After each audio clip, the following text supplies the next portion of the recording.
Salut à vous et bienvenue dans cette nouvelle vidéo. Déjà, j'espère que vous allez bien. Comme vous l'avez déjà probablement vu au titre, vous savez déjà qu'aujourd'hui nous allons parler des cartes de crédit. C'est un sujet que j'avais déjà brièvement touché par le passé, mais aujourd'hui on va en parler de façon plus longue. Si jamais vous voulez vous installer au Canada ou aux États-Unis, c'est-à-dire venir y étudier et après vivre pendant par exemple 10, 20 ans ou 30 ans, ou juste si vous voulez vivre dans l'un de ces deux pays pour une longue période de temps, vous devez vraiment vous intéresser au sujet des cartes de crédit, puisque en tant que nouvel arrivant, c'est ce qui va principalement vous aider à construire votre crédit score. Le crédit score est l'élément sur lequel les banques vont s'appuyer pour déterminer en fait votre crédibilité en tant que prêteur. Donc si jamais vous avez besoin de prêter de l'argent pour un business, prêter de l'argent pour acheter une voiture, prêter de l'argent pour acheter une maison, à part votre salaire qui est une constituante quand même importante, les banques vont s'attarder sur votre crédit score que vous allez construire en tant que nouvel arrivant avec votre carte de crédit. Et c'est également à partir de votre crédit score que la banque va pouvoir déterminer quel taux d'intérêt elle vous donne. Donc si jamais vous avez un bon crédit score, on peut vous donner un taux d'intérêt par exemple de 5% comparativement à quelqu'un qui a un moins bon crédit score qui pourrait avoir un taux d'intérêt plus élevé comme par exemple 8%. Donc ça également, ça va pouvoir déterminer à quel taux d'intérêt vous prêtez l'argent. Les 5 et 8% que j'ai donnés précédemment, ce ne sont que des exemples banals en fait. Sans plus tarder, nous avons principalement trois types de cartes de crédit. Nous avons des cartes de crédit prépayées, des cartes de crédit non garanties ou non sécurisées et des cartes de crédit sécurisées ou garanties. En ce qui concerne les cartes de crédit prépayées, ce sont des cartes de crédit qui fonctionnent de la façon qui suit. Quand vous avez l'une d'entre elles, vous chargez une certaine somme d'argent à l'intérieur. Donc vous pouvez par exemple charger $100 à l'intérieur de cette carte de crédit-là. Et quand vous l'utilisez, une fois que vous avez utilisé la totalité des $100, vous devez la recharger de nouveau afin de pouvoir l'utiliser une nouvelle fois. Ce type de carte de crédit là n'est pas vraiment importante parce qu'elle ne vous aide pas à construire votre crédit score et ça fonctionne presque comme une carte de débit. Ceux sur lesquels on va s'attarder, ce sont les cartes de crédit garanties et des cartes de crédit non garanties. Donc on va commencer par les cartes de crédit garanties parce qu'il y a beaucoup plus à dire sur ce type de cartes là. Donc en ce qui concerne les cartes de crédit garanties, ce sont des cartes de crédit que la plupart du temps on donne à des personnes qui ont de mauvais crédit scores ou qui par exemple ont eu des dettes par le passé et qu'elles ont été incapables de payer. C'est-à-dire qu'à l'heure actuelle, les banques ne font plus confiance à ce type de personnes là et les cartes de crédit garanties fonctionnent de la façon qui suit. Donc quand vous partez auprès d'une institution financière afin de pouvoir prendre ce type de carte de crédit là, ils vont vous demander de mettre un certain dépôt de sécurité. Donc si à la base on va vous donner une carte de crédit garantie de $500, on peut vous demander un dépôt de sécurité de $500 ou de $1000. Et c'est juste parce que l'institution financière en fait ne vous fait pas confiance et elle vous demande ce dépôt-là dans le cas où vous êtes incapable de payer la carte de crédit. Comme ça, elle est certaine de pouvoir récupérer son argent. Et puis les taux d'intérêt de ces cartes de crédit-là peuvent parfois être plus élevés également parce que les institutions financières ne font pas confiance à ce type de personnes. Donc, ces personnes qui ont été incapables d'honorer leurs paiements par le passé. Mais les cartes de crédit garanties sont parfois également proposées aux nouveaux arrivés au Canada. Puisque vous n'avez pas encore d'historique de crédit, certaines institutions peuvent avoir des réticences afin de pouvoir vous donner une carte de crédit. Elles peuvent également vous proposer ce type de carte de crédit là dépendamment de votre profil. Mais la plupart du temps dans les banques, en ce qui concerne les étudiants, si jamais vous voulez migrer au Canada en tant qu'étudiant, on va plutôt vous proposer des cartes de crédit non sécurisées. L'avantage des cartes de crédit non sécurisées ou non garanties, c'est que vous n'avez pas besoin de poser un dépôt de garantie sur ça. Donc si par exemple, quand vous ouvrez votre compte bancaire, quand vous propose une carte de crédit de $1000 et que vous l'acceptez, c'est $1000 que vous pouvez juste dépenser et la banque n'a aucune garantie que vous allez rembourser cet argent-là par la suite. Et c'est également pour ça que les taux d'intérêt des cartes de crédit sont élevés comparativement aux taux d'intérêt que vous allez rencontrer pour les autres types de prêts. Pour emprunter pour une maison, par exemple, vous pouvez avoir des taux d'intérêt de 3%, 4%, 5% avec les taux d'intérêt qui ont baissé en fait pendant la Covid. Alors que pour une carte de crédit, si jamais vous voulez une avance de fonds, c'est quand tu mets ta carte de crédit et que tu récupères l'argent liquide de ta carte de crédit. Le taux d'intérêt qu'on va te charger pour ça sera d'environ 22,99% dans la plupart des banques. Et si tu pars dans un magasin, tu utilises ta carte de crédit pour faire des achats, le taux d'intérêt qu'on va te charger pour ça sera la plupart du temps aux alentours de 20,99%. Et puis le taux d'intérêt qu'on charge pour les achats en ce qui concerne les cartes de crédit, c'est si jamais tu ne fais pas tout ton paiement à temps. Pour les achats, en fait, le délai de remboursement est généralement de 21 jours. Si tu utilises ta carte de crédit, par exemple, le 1er août pour faire des achats de $100 dans un magasin, tu as jusqu'au 21 août pour rembourser la totalité de ces $100. Si tu ne rembourses pas la totalité de ces $100 et que tu rembourses par exemple $90 et puis il y a $10 qui dépassent les 21 jours, ce qu'ils vont faire, c'est qu'ils vont te charger des intérêts d'environ 20,99% sur les $10 que tu n'auras pas remboursés. Donc c'est comme ça que les cartes de crédit fonction. Et en ce qui concerne les avances de fonds, moi j'avais déjà une mauvaise expérience par le passé par rapport aux avances de fonds, puisque je ne pensais que les avances de fonds ne concernaient que le fait que tu puisses introduire ta carte et retirer de l'argent.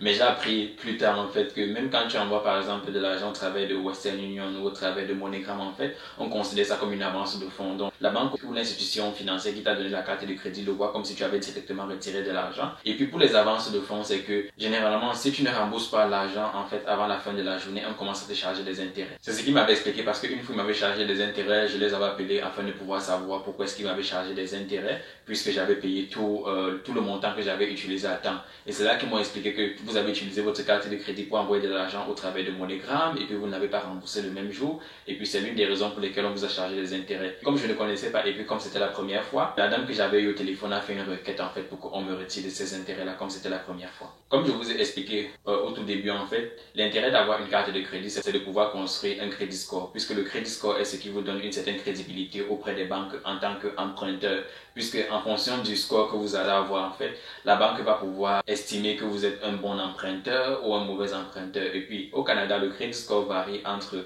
300 et 900, c'est-à-dire 300 c'est mauvais et puis 900 c'est le meilleur crédit score que vous pouvez obtenir. Et comme je l'ai expliqué, quand votre crédit score est bas en fait, même quand vous faites un prêt, le taux d'intérêt que vous allez avoir sera plus élevé qu'une personne qui a un meilleur crédit score que vous. En ce qui concerne le crédit score, donc, un crédit score qui se situe entre 300 et 574 au Canada est considéré comme mauvais. Un crédit score entre 575 et 659 est considéré comme pas mal. Un crédit score entre 660 et 712 est considéré comme correct. Et on parle de bon crédit score quand c'est dans l'intervalle 513 et 740. Et puis, votre crédit score est considéré comme excellent lorsqu'il est au-dessus de 741. Je vous parlerai plus tard des composantes du crédit score. Mais en ce qui concerne les États-Unis, par exemple, eux, leur crédit score varie entre 300 et 850 et ça fonctionne presque pareillement que le crédit score au Canada, puisque vous devez savoir que c'est le Canada et les États-Unis, c'est pas la même chose, mais généralement les choses fonctionnent presque pareillement entre ces deux pays-là. En ce qui concerne le calcul de votre crédit score, il y a plusieurs éléments qui entrent en jeu pour le calcul de celui-ci. Comme par exemple, il y a votre historique de crédit. Supposons que le premier du mois, vous avez utilisé votre carte pour faire un achat de 100 $. Bon, comme je vous ai déjà expliqué par le passé, vous devez rembourser tout cet argent en 21 jours si jamais vous ne voulez pas qu'on vous charge des intérêts. Mais la banque ou l'institution qui vous a donné la carte n'exigera pas de vous ou ne vous enverra pas un message pour vous dire que vous devez rembourser cet argent en 21 jours. Ce qu'ils vont plutôt faire, c'est qu'ils vont vous dire que le 15 de ce mois, vous devez par exemple avoir remboursé 5 $ de ces 100 $. Ce 5 $ que vous devez rembourser, c'est ce qu'on appelle le paiement minimum. Et puis pour chaque mois, si jamais vous avez des balances dans votre carte de crédit, il y aura toujours un montant minimum que vous devez rembourser.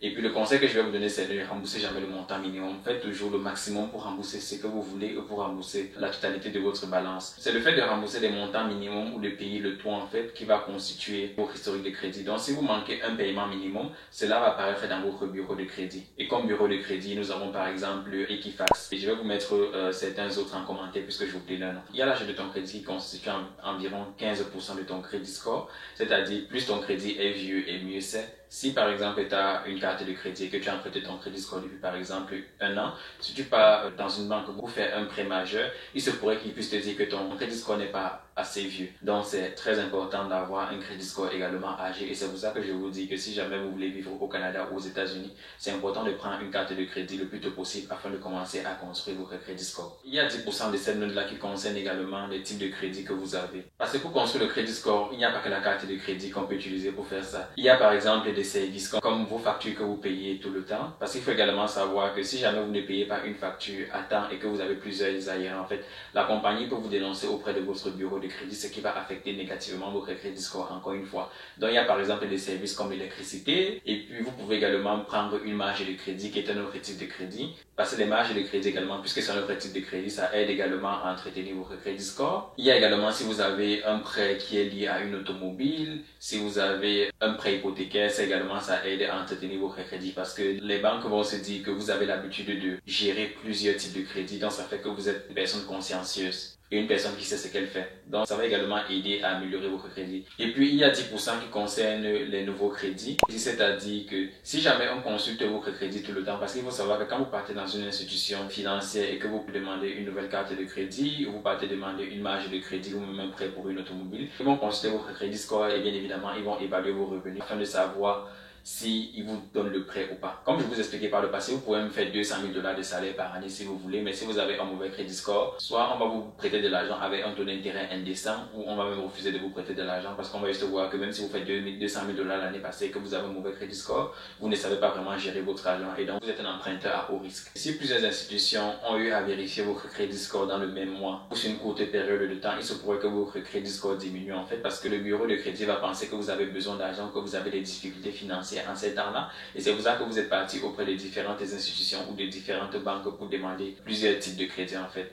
Donc également, ça c'est une composante à prendre en considération. Il y a également l'utilisation de votre crédit qui compte pour 30% de la note que vous allez obtenir. L'utilisation de crédit, une règle qu'il faut savoir, c'est que si jamais vous avez une carte de crédit de 1000 $ ou si jamais vous avez plusieurs cartes de crédit, dont une totalité de crédit par exemple de 10 000 $, il ne faut pas dépasser 30% de votre limite de crédit. Donc si c'est 1000 $ que vous avez par exemple, il ne faut pas avoir une balance de plus de 300 $ quand le bureau de crédit passe en fait dans votre compte pour pouvoir vérifier à quel niveau vous en êtes. Parce que quand c'est au-dessus de 30%, on estime que vous pouvez avoir des difficultés financières à ce moment-là et ça affecte de façon négative votre crédit score. C'est peut-être beaucoup d'informations jusqu'à présent, mais avec le temps, vous allez vous habituer à tout ça et vous allez savoir comment jongler. En ce qui concerne les règles pour l'utilisation des cartes de crédit, moi, ce que je vous dirais, c'est que ne dépensez pas des sommes d'argent que vous n'avez pas. Et quand vous utilisez votre carte de crédit pour acheter quelque chose, dites-vous que vous avez cet argent-là quelque part et que vous avez les moyens de rembourser.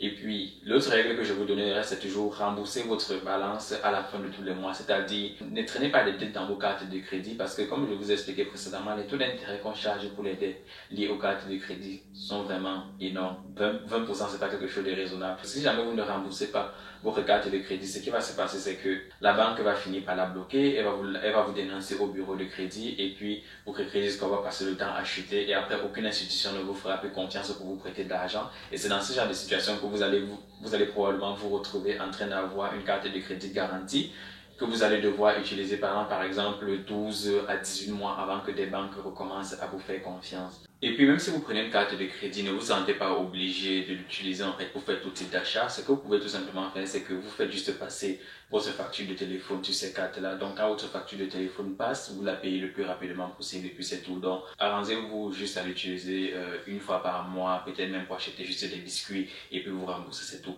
Donc vous n'avez pas besoin de l'utiliser tout le temps ou vous n'avez pas besoin de faire passer de gros montants dans cette carte-là.